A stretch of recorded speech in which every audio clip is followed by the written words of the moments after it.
உள்ளத்தில நல்ல உள்ளம் தூங்கியதில்ல. இத நானா சொன்னேன், நாடறிஞ்ச கவிஞன் எழுதினா. இன்ப துன்பம் ரெண்டும் நம்ம கையில இல்ல. இதில் யாராருக்கு என்னவென்று இறைவன் எழுதினா.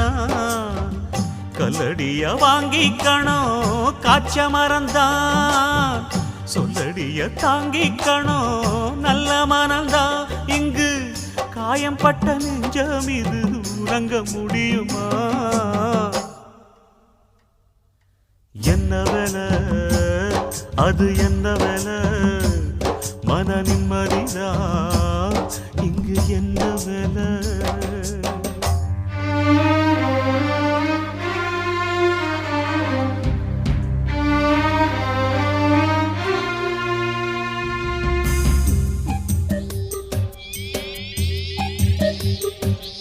Yeah.